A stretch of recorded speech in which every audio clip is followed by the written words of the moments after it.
Sobre a questão da linha férrea, as últimas conversas que eu tive com o governo português apontam, de facto, para uma determinação grande relativamente à concretização de um velho sonho, que é uma ligação da fachada atlântica, que faça uma ligação rápida, segura e eficiente entre Lisboa e A Corunha. Objetivamente, este é um grande desafio e, portanto, as indicações que eu tenho é que, de facto, haverá uma duplicação da linha do Norte entre Lisboa e Porto e que, a partir do Porto Campanhã, ela irá pelo aeroporto e depois até à fronteira e depois ligando à rede espanhola.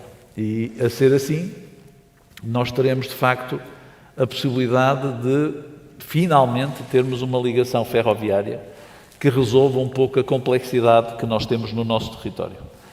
Essa linha férrea, ao ser feita em bitola ibérica, tem também a vantagem de permitir pequenos percursos. Se fosse feita em bitola europeia, ela iria permitir apenas ponto a ponto, grandes distâncias. Ao fazermos em bitola ibérica, temos a possibilidade de ter serviços combinados, ou seja, de podermos ter comboios mais rápidos a fazer ligação de grandes distâncias e depois comboios mais lentos a fazer menores distâncias e, portanto, aproveitando toda a capilaridade da ferrovia espanhola, que é, de facto, muito mais avançada do que a nossa. Julgo que num período de tempo de qualquer coisa como 10 anos, para fazer toda esta ligação, que isto será feito. Bem, sei que há quem diga que vai ser mais depressa, mas eu, pela minha experiência de obra pública, creio que temos a pensar 10 anos para então podermos fazer qualquer coisa como Lisboa-La Corunha em 2 horas e meia, o que já seria, de facto, uma transformação completa deste nosso território. Efectivamente, Galicia, norte de Portugal e Galicia sempre tiveron un objetivo fundamental que es unir, que es coser nuestros territorios y poder, por tanto, formar una eurorregión, la primera de la Unión Europea. Allá por la década del 90, en el año 91, se constituye la eurorregión Galicia-Norte-Portugal. La conexión con Portugal nosotros empezamos a hacerla en el año 2011. Había ya adjudicado la estación de Vigo, que es una estación término, hacer la estación pasante para que los trenes de alta velocidad que están llegando a Vigo pudiesen ir hacia Tui, Guillarei y entrar en Valencia-Domiño y continuar. Bueno, vino la crisis del año 2011 y se paró esa infraestructura. Precisamente antes de ayer salió el estudio informativo para estudiar las distintas opciones para que la estación de Vigo fuese una estación pasante y retomar lo que estaba ya maduro en el año 2011. Por tanto, yo constato que hay un retraso en esa decisión, pero es verdad que también constato, por lo menos desde Galicia, que el gobierno portugués ha dicho claramente al gobierno español que su prioridad, por fin, es Lisboa-Porto, Porto-Vigo y antes que otras conexiones desde Lisboa hacia otros territorios de España. Eso es una gran noticia. Creo que es bueno para Portugal y creo que es bueno para España. No tiene por qué todo conectarse de forma central, radial, a través de Madrid, es un error. Vive más gente en esta zona, hay una actividad económica muy superior y es una forma también de entrar en las ciudades españolas a través de Galicia. Es necesario tener un corredor atlántico que inicialmente en el año 2013 la Unión Europea no lo consideraba prioritario y que después de una lucha política importante el gobierno del presidente Rajoy consigue en la Unión Europea retomar un corredor transeuropeo de mercancías y ahí nosotros estamos trabajando con dos decisiones. Una de ellas parece ser que ya por fin está encarrilada, que es la conexión en ferrocarril del puerto exterior de Coruña a la red de ferrocarril de mercancías y el segundo es la propia salida sur de Vigo, que va a llevar un ramal de mercancías al puerto. Eso va a ser también muy determinante y probablemente se pueda hacer las cosas casi de forma simultánea pasajeros y mercancías. Eso sería muy bueno, sin duda, para mejorar la competitividad de la eurorregión y para mejorar nuestra propia competitividad de los puertos de la fachada atlántica. Y espero que el gobierno portugués y el gobierno español prioricen dentro de fondos europeos esas inversiones. Vamos a ver si los captamos, porque es evidente que las inversiones de infraestructuras ferroviarias siempre han tenido un vuelco del centro de España hacia el este y hacia el sur e nunca hacia el noroeste. Durante muitos anos eu envolvi-me como Presidente da Associação Comercial do Porto naquilo que era a opção da rede de alta velocidade portuguesa, em que sempre me pareceu que nós devíamos olhar para a Península Ibérica como se fosse uma cidade e a rede ferroviária devia ser o metro da Península Ibérica. Infelizmente, aquilo que aconteceu foi que, enquanto do lado espanhol foram feitas um conjunto de opções pensadas e regradas, sendo verdade que o Noroeste ficou um pouco de fora, porque é verdade, mas lembramos da primeira ligação, a ligação que foi feita de Madrid a Sevilha, que é de facto um êxito, foi um êxito fantástico e devia ter sido um sinal do que nós podíamos fazer. A verdade é que nós, do lado português, foram sendo apresentados planos sucessivos. Cada vez que chegava alguém ao Ministério das Obras Públicas ou Infraestruturas, rasgava tudo e começava de novo. Eu acho que a ligação da alta velocidade de Madrid à Galiza potencia também a nossa região. A partir do momento que ela seja feita e esteja a funcionar, o que eu quero é que nós consigamos, com esta nova linha que faz a ligação entre Lisboa, Porto, e Vigo e a Corunha, conseguir chegar à mesma estação, pegar na minha malinha e entrar no TGV. Se assim for, tudo bem. Da mesma maneira que defendo que é importantíssimo, por exemplo, fazer a ligação por estrada, aquela velha ligação de Bragança a Puebla de Sanabria. Para quê? Para potenciar também o TGV espanhol. Ou seja, eu diria que o AVE é um AVE ibérico. E se os espanhóis andarem mais depressa nisso, para nós podemos tirar partido. Ligando a coisa ao contrário, se nós temos aqui um aeroporto, o nosso aeroporto é mais eficiente do que os aeroportos da Galiza, isso deve ser visto pela Galiza como uma oportunidade e não como um risco. Porque, de facto, entre nós aquilo que é mais importante não é pensarmos na concorrência, é mais importante nós pensarmos na convergência. Muito bem. Na convergência de interesses, na articulação de interesses. Muito bem. Razão pela qual os caminhos de Santiago, por exemplo, são tão importantes para nós. O facto deles de estarem na Galiza não nos deve assustar, pelo contrário, nós devemos investir nisso, sabendo que isto tem mais interesse, provavelmente, para a Galiza do que tem para nós. E, portanto, nós temos que ser capazes de fazer esta convergência também a nível portuário. Eu gostava muito, e sei que o Presidente da Junta da Galiza há muito insiste nisso, a ligação ferroviária ao Porto da Corunha.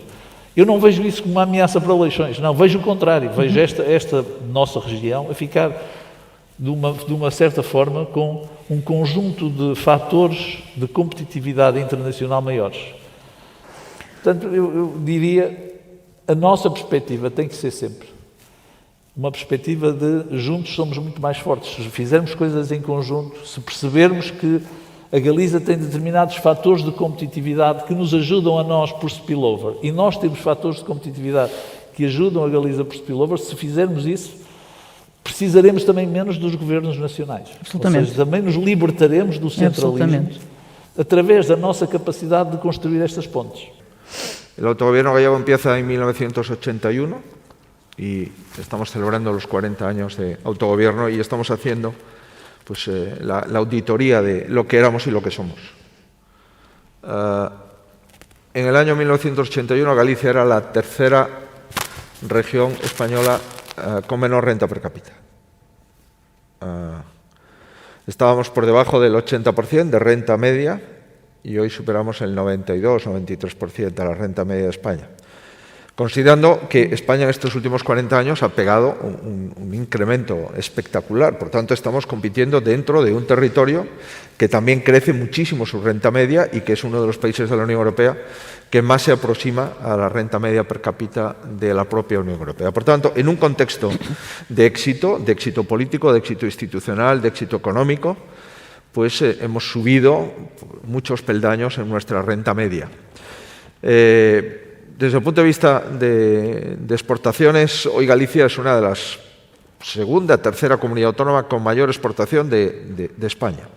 Muchas especialidades, cirugía pediátrica, cirugía cardíaca, medicina nuclear, teníamos que ir a Madrid. Hoy el Servicio de Salud yo creo que es uno de los mejores servicios de salud. Me atrevería a decir no solo de España, sino de la Unión Europea. Y se ha podido comprobar durante la pandemia, ¿no? Por tanto, ha sido un antes y un después la autonomía sobre los momentos del centralismo de la nación. Creo que hay pocas discusiones. Nuestro abandono escolar está en la parte más baja de la tabla. La Galicia del 81 y la Galicia del 21 es una región distinta, ¿no? Y hoy Galicia es una comunidad autónoma conocida por Inditex, por Zara, es una comunidad autónoma conocida por ser la fábrica de automóviles más competitiva de toda la marca Stellantis, PSA, Peugeot, Citroën, en fin, y todo lo que ha comprado, Opel, etc. Es la 10ª potencia europea en pesca, la 10ª potencia europea. Estamos dentro de las 10 potencias europeas en el sector lácteo. Es la primera potencia después de Tailandia en conserva. Y por consiguiente, hoy Galicia puede llegar a fin de mes con su dinero. La descentralización no tiene por qué conllevar incremento de gasto. No. Cuando uno conoce un territorio, tiene más capacidad para hacer una inversión eficiente. Cuando todo se decide desde la capital, automáticamente hay zonas de sombras y macro decisiones que no tienen la rentabilidad de la proximidad y de la eficacia. Yo he sido presidente de la Sanidad Española en el gobierno de Aznar y gestioné el 40% de la sanidad de España. El otro ya estaba transferido a comunidades autónomas, pero todavía España tenía todos los servicios sanitarios de más del 40% de la población. Las decisiones que tenía que tomar en Madrid sobre un hospital comarcal en Aragón, sobre un hospital en Badajoz, sobre un hospital en Santander, sobre un hospital en Logroño o en Castilla-La Mancha, eran decisiones mucho menos finas desde el punto de vista de gasto y de eficacia que la decisión que se puede tomar desde Toledo, desde Badajoz o desde Santander. Por consiguiente, soy un firme defensor de la descentralización desde la responsabilidad. La descentralización no puede conllevar gasto excesivo, no puede conllevar una borrachera de dinero, de gasto. No. La descentralización tiene que conllevar mayor responsabilidad. Y, por tanto, la descentralización y la responsabilidad son perfectamente asumibles. Es como una vía donde va, oiga, usted tiene más poder político, pero usted tiene más responsabilidad económica. O facto de ter uma autonomia, de ter um governo que lhe dá capacidade de planeamento, capacidade de integração e capacidade de reivindicação e uma proximidade àquilo que é o território, quando comparado com a nossa situação, é evidente que nós olhamos e dizemos, bom, nós, durante estes 40 e tal anos, aquilo que nós acentuamos foi o centralismo. Durante esta fase da pandemia, durante este ano e tal que levamos de pandemia, isto foi absolutamente evidente, no total desrespeito por aquilo que são os saberes das pessoas. Não é pelas competências, é pelos saberes, pela proximidade, por coisas que nós que aqui estamos ligados ao território, em ligação com as pessoas, compreendemos melhor, mas não, mais uma vez isto foi visto a partir de Lisboa. Eu acho que assim, basta lembrar aquele episódio absolutamente caricato de eu estar no supermercado e me ligar uma pessoa, um conselheiro de Estado, a perguntar se eu tinha enlouquecido, porque tinha ouvido na televisão a senhora Diretora-Geral da Saúde a dizer que ia ser imposta uma cerca sanitária no Porto. Eu não sabia, ninguém me tinha dito, não fazia ideia, e ainda por cima, ridículo, e uma anedota, porque ela se tinha enganado nos números. Naquele dia tinham-lhe dado os números, tinham somado, eram 2 vezes a realidade. Mas como é que é possível? Quer dizer, isto é uma coisa, eu acho que isto é demonstração. E vamos lá ver, não estamos a dizer o Sr. Presidente da República, não estamos a dizer a Sra. Ministra, o Sr. Ministro da Administração Interna, não estamos a dizer a Sra. Ministra da Saúde. Não, uma Diretora-Geral, que não foi eleita por ninguém. Ou seja, um funcionário em Lisboa acha que pode decretar uma cerca sanitária numa cidade, na segunda maior cidade do país, sem sequer telefonar ao Presidente da Câmara. Alguma vez perguntaram a um Presidente de Câmara, se calhar ao Presidente da Câmara de Lisboa podem ter perguntado, a mim alguma vez me perguntaram a minha opinião sobre alguma coisa? Nunca perguntaram opinião sobre nada, sobre regras simples de convivência. E recordo que nós no Porto tomamos medidas antes delas terem sido decretadas pelo Governo. Antecipamos um conjunto de medidas dentro daquilo que era o limite das nossas competências.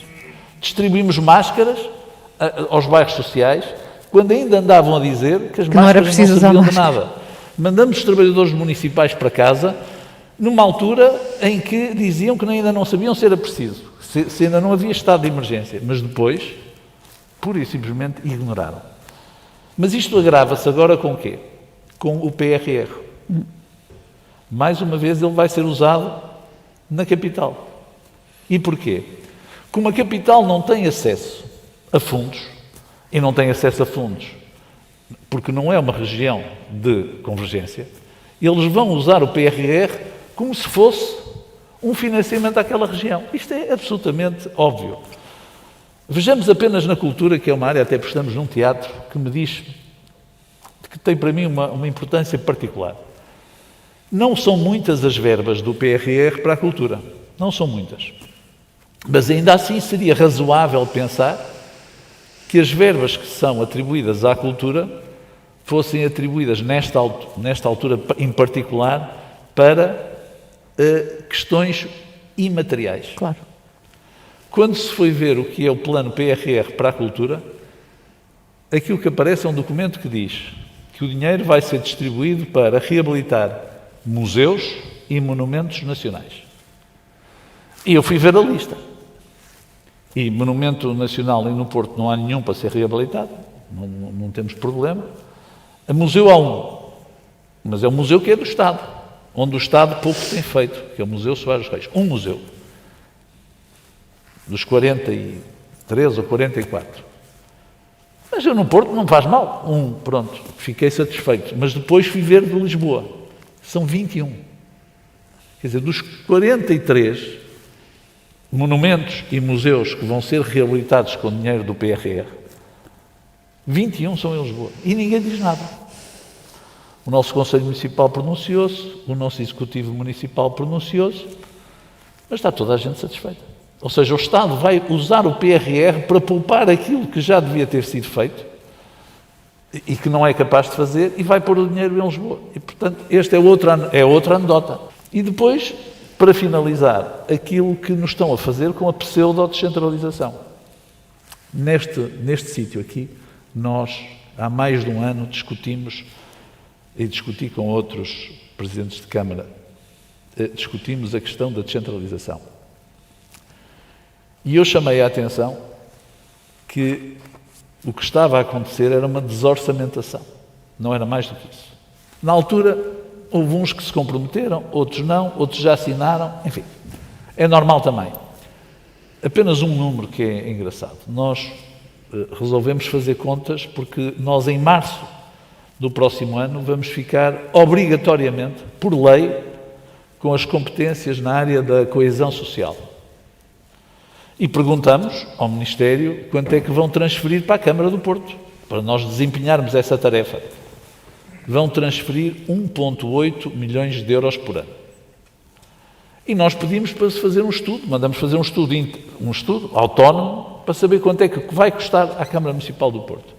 E vai custar cerca de 9 milhões de euros. Agora eu pergunto, mas para a população eu vou conseguir fazer mais alguma coisa? Não vou fazer mais nada. Porque não me vão permitir redefinir o que é, por exemplo, as condições de acesso ao rendimento mínimo. Nada. Isto é para fazer a mesma coisa que o Estado vai fazer, só que mandam menos dinheiro para a Câmara. E depois, quando correr mal, Porque no Porto nós ainda vamos poder fazer, mas há outras cidades que não vão poder fazer. O que é que o Poder Central vai dizer? A culpa é do alcalde, a culpa é do Presidente da Câmara, a culpa é da região. E mais uma vez nos vão apocar. Tentamos introduzir o tema da regionalização no debate antes das últimas eleições legislativas. Os partidos combinaram não discutir aquele assunto. É uma coisa extraordinária. Como é que houve uma entente cordial? Uma entente cordial entre todos os partidos para não discutir o assunto, dizendo que o assunto ia ser discutido a seguir. Portanto, eu não acredito que a regionalização se vá fazer. Acho que o modelo de devolução já não vai ser pela regionalização. Acho que o modelo também não vai ser pela descentralização tal como ela está a ser planeada. Não é certamente com a eleição, uma pseudo-eleição do Presidente da Comissão de Coordenação da Região Norte, que basicamente acabou, a meu ver, deslegitimizou a Comissão de Coordenação, ao contrário de legitimar. Acho que um dia destes, e por muito que a Constituição proíba partidos regionalistas, há uma coisa que ela não pode impedir, é que um dia destes, um dos partidos existentes ou um novo partido a criar vai perceber que este assunto é um assunto que vai dizer respeito à soberania nacional. Porque a ideia de que as regiões afetam a soberania nacional é uma falsa questão. É o contrário. A soberania nacional exige exatamente que as populações, nos seus vários locais onde se situam, com as divergências e as diferenças que têm, de alguma maneira possam mandar no seu futuro para construir um futuro comum. A autonomia da Galiza é bom para a Espanha. Não é só bom para os galegos, também é bom para a Espanha. Uma região bem administrada, com bons princípios, custa menos dinheiro ao Estado total do que a existência, como exige, de níveis intermédios da administração que hoje existem, que têm pouca competência e pouca folga. Porque eu acho que a região norte não se vai conformar novamente com o facto de ser o grande motor, ainda agora nos números do primeiro trimestre da economia portuguesa, nós vemos que o que é que cresceu? O que é que cresceu? O que cresceu foi a exportação de bens transacionáveis.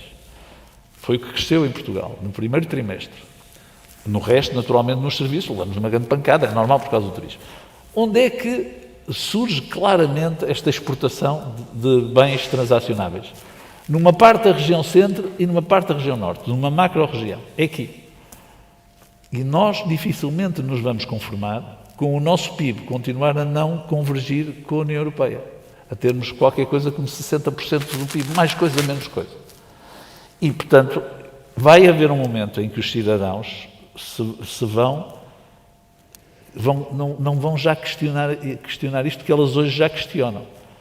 Os cidadãos vão exigir, de uma forma ou de outra, transformações. E essas vão surgir, não sei como, não sei como, e provavelmente não serei ator dessa mudança. Mas vou ser espectador atento nos próximos anos do que é que vai suceder.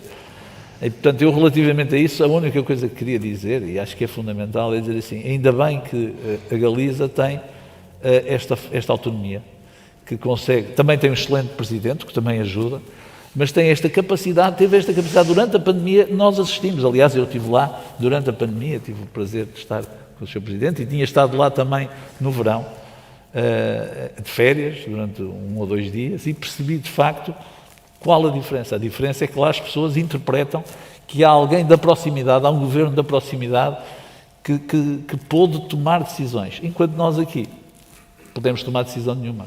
A única coisa que me perguntaram foi relativamente a umas feiras e mercados, qual era o horário que eu queria ter. Assim, coisas absurdas, coisas ininteligíveis.